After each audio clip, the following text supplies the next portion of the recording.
Hello my all friends and family. આજે હું ગણેશ અથર્વશીસ ઉપર વાત કરું છું. ગણેશ અથર્વશીસ એક ગણપતિની પ્રાર્થના છે. એ અથર્વવેદમાંથી લીધેલી છે. અથર્વ ઋષિ દ્વારા રચિત છે અને શ્રી ગણેશની વૈદિક પ્રાર્થના છે, જેમાં ગણપતિનું સંપૂર્ણ ચરિત્ર બતાવવામાં આવ્યું છે. એમની વિશેષ પ્રાર્થના પણ છે. આ પાઠ કરવાથી જીવનના બધા જ વિઘ્નો દૂર થાય છે, બધી જ બાધાઓ દૂર થાય છે અને સંકટોમાંથી રસ્તો મળે છે. તમારી બુદ્ધિ વધે છે, રિદ્ધિ સિદ્ધિ સાથે લાભ પણ પ્રાપ્ત થાય છે. ગણપતિ જે આપણા 7 ચક્રોમાં મૂલાધાર ચક્રમાં સ્થિત છે, જે આપણા મૂળ સાથે જોડાયેલા છે, એ મૂલાધારના દેવ છે. એટલે મૂલાધારની જેટલી તકલીફો હોય છે એ દરેક તકલીફો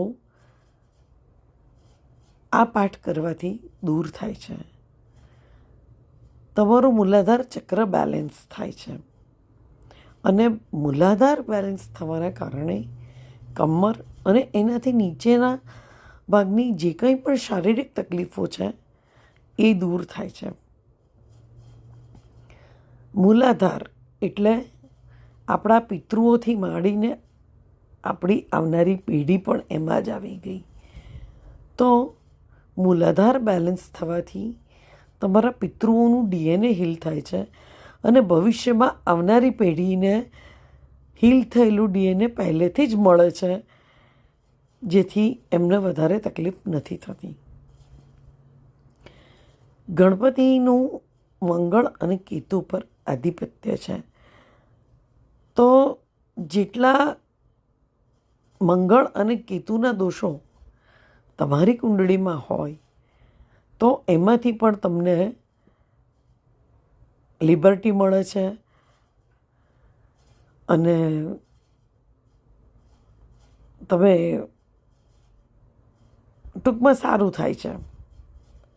પછી તમારી જે બેઝિક જરૂરિયાતો છે, મૂળ જરૂરિયાતો, જેવી કે રોટી, કપડાં, મકાન, એની તકલીફ તમને ક્યારેય પડતી નથી આ પાઠ કરવાથી.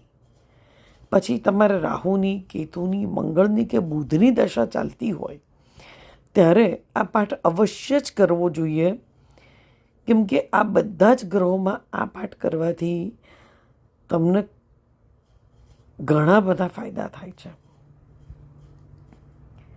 અને એના દુષ્પરિણામોમાંથી મુક્તિ મળે છે. તમે વનમાં ભટકતા હો એમ જ્યાં ભટક્યા કરો અને કોઈ જ રસ્તો ના મળતો હોય, એને આ પાઠ કરવાથી તમામ રસ્તાઓ મળે છે. તમને મૃગ તૃષ્ણા જ દેખાતી હોય અને કશું જ હાથમાં ન આવતું હોય ને, ત્યારે આ પાઠ કરવાથી તમારી વાસ્તવિક તૃષ્ણા પૂર્ણ થાય છે. એટલે કર્યા પછી વધારે ખબર પડે, પણ હા, મૂળ તકલીફો અને તકલીફો જડ મૂળમાંથી દૂર કરવા માટે આ પાઠ કરવો ખૂબ સારો છે.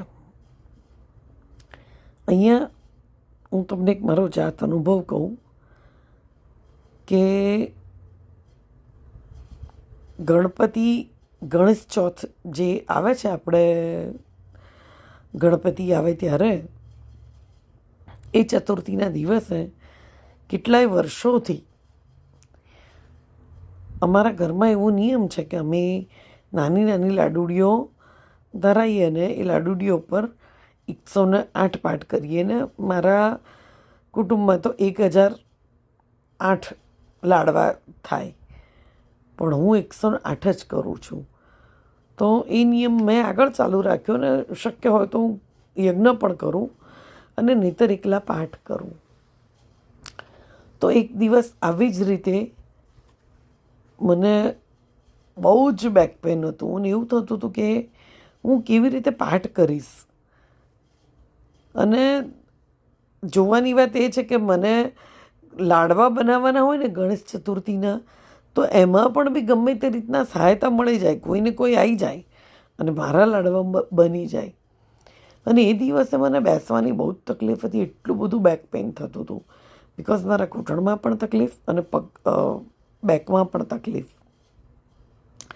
છતાં બી એક નિયમ હતો કે ના, કરવા છે એટલે કરવા જ છે, એને એકી બેઠકે જ કરવા છે.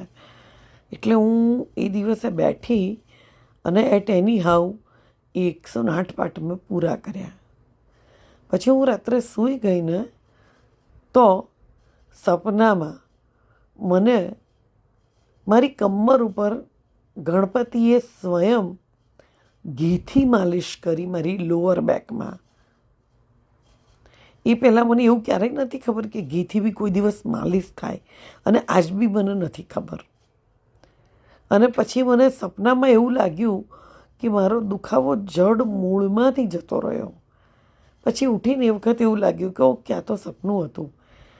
પણ એ પછીથી જે મારો અસહ્ય દુખાવો હતો ને કમરનો, એ આજ સુધી નથી. જતો રહ્યો એટલે જતો જ રહ્યો. હવે શું ચમત્કાર થયો દેટ આઈ ડોન્ટ નો. પણ મારા ઘૂંટણના બી રસ્તા મળ્યા અને મારા ઘૂંટણ બી અત્યારે મારે ઓપરેશન કરી અને સારું છે. પણ આ મારા સ્વયંનો અનુભવ છે, જે મેં કોઈને નથી કીધું, પણ આજે આ જાહેરમાં કહું છું. અને હું જે કંઈ બી મૂકું છું કે કહું છું કે ગમે તે, તો જ્યાં મારા અનુભવ હોય, જેમાંથી હું પસાર થઈ હોઉં અને મેં એનો બેનિફિટ મેં લીધો હોય, એ પછી જ મારી રજૂઆત હોય છે. તો હું એ તમને બધાને કહીશ કે જેનાથી બી શક્ય હોય ને તો તમે ચોથના દિવસે કરો, બુધવારે કરો, રોજ કરો, જે રીતે કરો, પણ ગણેશ અથર્વશીર્ષનો પાઠ કરશો ને તો ખબર પડશે કે હા.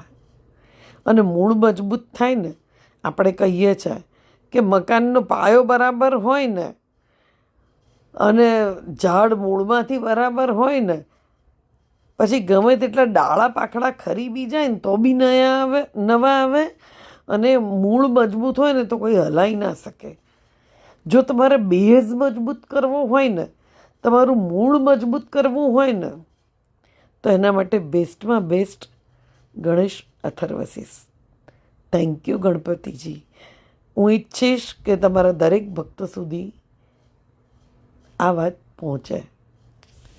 તમે જેને પહોંચાડવા માગતા હોવ એ દરેક સુધી આ વાત પહોંચે. Thank you very much.